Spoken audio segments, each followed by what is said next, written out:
There's something I've heard surprisingly often from artists whose work I really admire, artists who produce the most beautifully intricate, detailed drawings.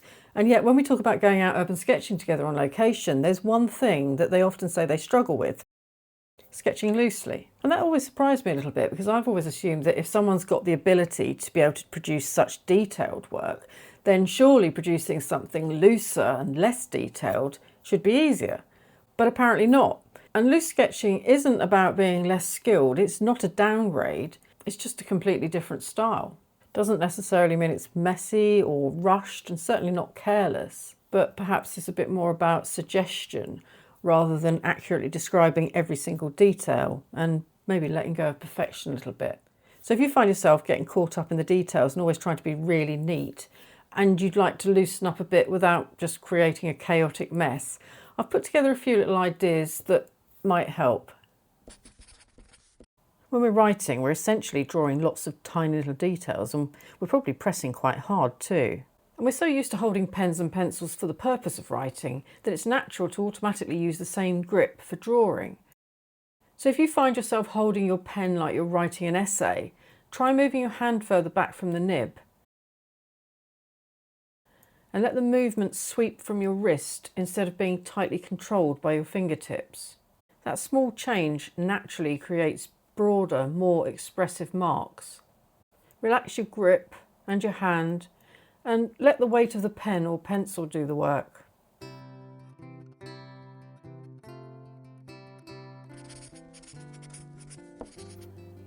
I might move slightly closer to the nib for small details like bricks or window panes. But when it comes to bricks and roof tiles, I don't draw every single one. I add a few, and the viewer's eye fills in the rest. So I'm sort of suggesting it and implying the detail.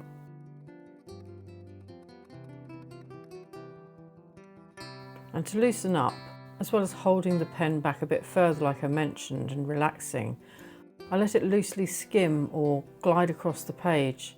I'm not worrying about the pen skipping and leaving little gaps. In fact, that's exactly what I want it to do, to give it that looser feel. But here's an example of where I see the difference between loose and messy.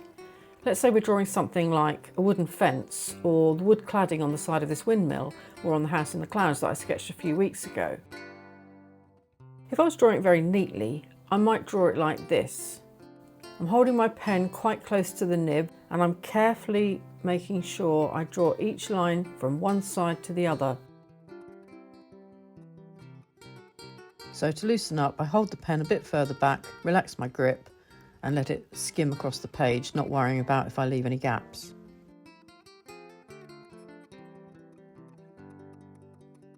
But there are two things that I'm definitely not doing.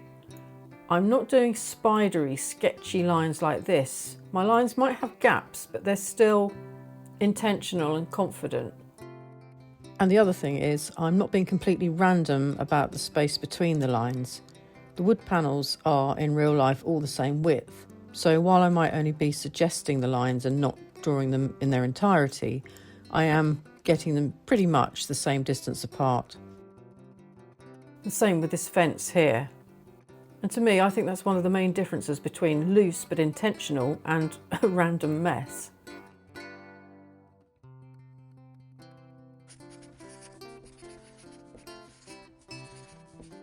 It might sound obvious, but I find that materials have a surprisingly big influence on how I sketch.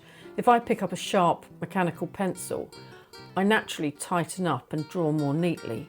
But if I use a fatter graphite pencil like this one, for example, and hold it further back, I loosen up almost immediately. So if you start your sketches with pencil, you could try using something like this. And just try using it for the big shapes and stop before you get into all the tiny details. You could even try a different grip, maybe an overhand grip for this stage. And the same with fountain pens. I find fine and extra fine nibs make me draw much more precisely, whereas a bolder nib eliminates the ability to draw such fine lines, obviously, so by its very nature it gets looser. Especially when I'm using something like a Fude nib, where the line width varies with the subtle changes in the angle I'm holding it at as my hand moves around the page. In case you're not familiar with the term fude, it's a pen with a bent nib. They were originally used for Japanese calligraphy. You could also try drawing with something even thicker, like a brush pen. This one's a Pentel pocket brush pen, and you can see it produces such thick lines that obviously it would be impossible to get down to really tiny details. But because it's flexible, it still gives you expressive lines. And using materials you're unfamiliar with in itself can help.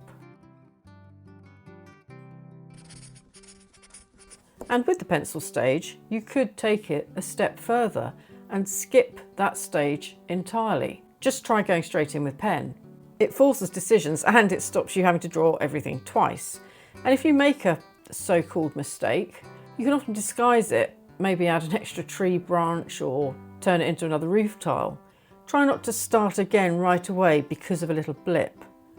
Last week my pen suddenly splurted ink onto a sketch and I abandoned it. What's happened there? But when I came back to it later and finished it, I actually ended up being quite happy with it. Usually if we plough on through, the end can turn out to be something we're actually pleased with. And worst case scenario, we'll have learnt how to do it better next time. I also find that what I watch or look at just before I sketch can have a subconscious effect on the way that I sketch. If I've just watched someone sketch whose style is very neat, then I'll often sketch very neatly straight afterwards too, and vice versa. So if you're browsing social media or flipping through some urban sketching books, try spending a little time looking at work that's done in a looser style. Another fun method to try if you haven't already is continuous line drawing. So that's drawing without lifting the pen off the page. I find this technique really useful when I'm sketching stuff that I can't see properly. Maybe it's too far away in the distance. And if you're trying this technique for the first time, you don't need to start with something complicated like a building. Just sketch what's in front of you on the table or on your desk. I often find my second sketch of the day is much looser than the first. In fact, sometimes even the second half of the first sketch is looser as I kind of get into my flow. And this tells me that I probably should warm up more often and do a warm-up sketch, but I don't always follow my own advice. But if you're more patient than me, I think a rough warm-up sketch really is time well spent. It doesn't have to be in your main expensive sketchbook.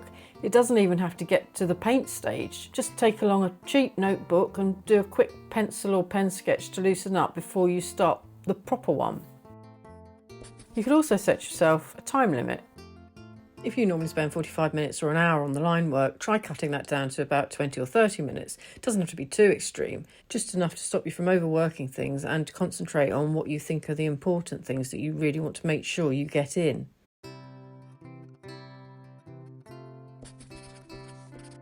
When you get to the paint stage, there are a couple of things that might help. First of all, using a paintbrush that's bigger than you think you need. Because if you go in with, a very tiny little detailed brush, you're going to start painting in tiny little details.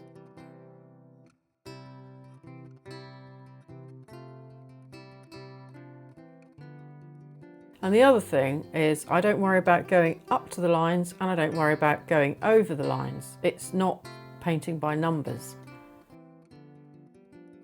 And I try to avoid sort of working on an area twice. I just lay down a brush stroke and pretty much leave it at that.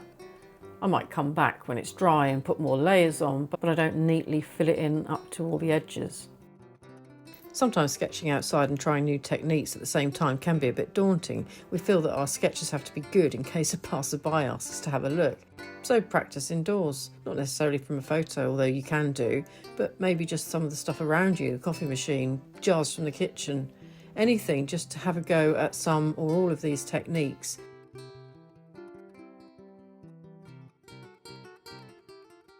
So I hope you found some of these tips useful, and if you've got any of your own, please do let me know in the comments. I'm going to set myself a little challenge to try some of these, and I'll put the results in the community tab, so if you feel like joining in, please do.